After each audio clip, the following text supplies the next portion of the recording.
If a man is seen as a mother-enmeshed man, it is not going to be a surprise for someone to come to the conclusion that he is this way due to how his mother treated him.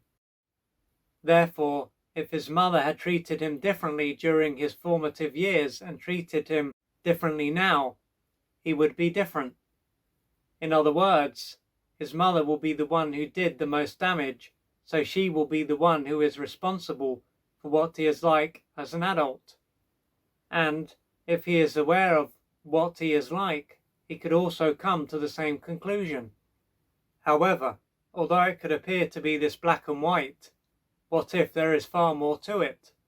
What if his father also had a big effect on why he was unable to break away from his mother very early on and express himself? If his father did play a part, it wouldn't be right to solely hold his mother accountable for what took place. There would be the part that his mother played and the part that his father played.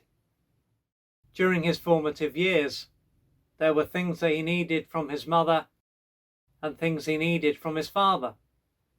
From his mother, he needed her to be able to see him and provide him with love. Whereas from his father, he also needed him to see him and to love him, but he also needed his support, encouragement, and protection. This is, of course, a very basic way of looking at what he needed from each parent, but it provides a rough idea of the different roles that each should have played in his development. So when it comes to his mother, she is unlikely to have truly been able to be there for him on a consistent basis. In general, she may have seen him as an extension of herself and thereby used him to meet some of her adult and unmet childhood needs. This would have caused him to be deeply deprived and stopped him from receiving the nutrients that he needed to stay connected to his true self and develop a strong sense of self. Instead, he would have experienced a lot of pain and lost touch with his true self. When it comes to his father, this might have been someone who wasn't even around, and therefore there was no one to notice that how he was being treated by his mother wasn't healthy and stand up for him.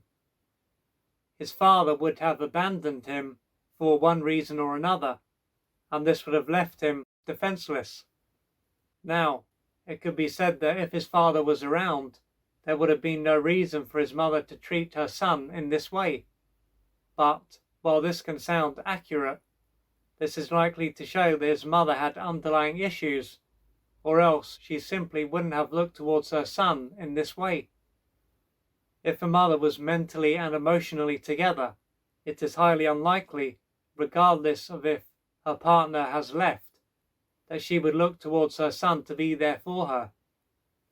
A mother looking toward her son to meet certain needs, and for a very short period of time in a situation like this, might happen, but this is radically different to a mother turning her son into a surrogate partner.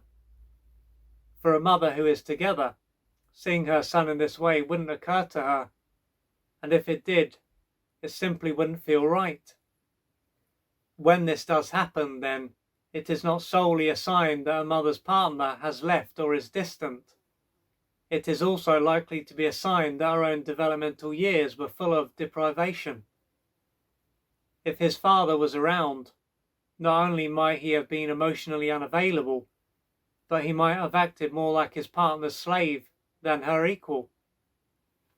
In this case, his partner would have been the center of his world. When he was not at work, assuming that he had a job, he would have been there to serve just about every need that his partner had.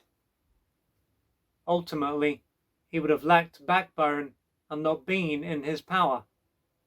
Taking this into account, the man would have had a mother who forced him to be there for her and a father who was also focused on his mother. His father was then in no position to encourage him to individuate and live his own life, as his own life revolved around his partner. Seeing his father behave in this way is likely to have caused him to believe that this is just what is normal and how he should behave.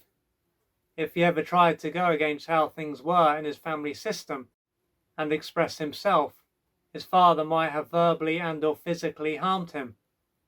What this illustrates is that when a man is enmeshed with his mother, and both of his parents were around during his early years, he was wounded by both his mother and father. His mother will have probably lacked boundaries and had no sense of where she began and ended and where her son began and ended. As for his father, he will have been in the same position, but he would have been more passive than active and been the one who was typically walked over. Furthermore, as his father was emasculated, it is likely to have created the impression that his mother had far more power than she actually had. Lastly, if his father was physically abusive at times and had no trouble standing up to and harming his son, it is likely to show that during his early years, his mother and or sister were domineering. This would have played a part in why he ended up with a partner who he was afraid of and was unable to stand up to. Either way, he probably won't have been brought up with a father who was strong and able to model healthy masculine behaviour. The outcome of this is that he didn't know how to be there for and guide his son, as no one had been there for and guided him. The only thing that he could do was to unconsciously undermine him, just as he himself had been undermined. With this in mind, it shows that when it comes to a man who is enmeshed with his mother, it is not purely due to what his mother did and didn't do, it is also the part that his father played. So there would have been the impact that his father had if he wasn't around, and there would have been the impact that he had if he was around, but was emotionally unavailable and unable to truly be there for his son.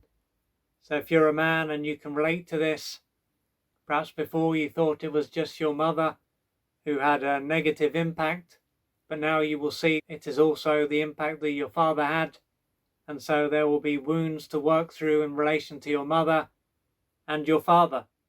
But the main thing is that if you haven't already, that you reach out for the assistance that you need.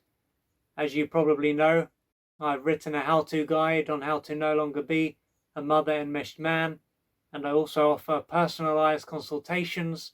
So if you feel the call to work with me, then feel free to book in for a free 15-minute consultation.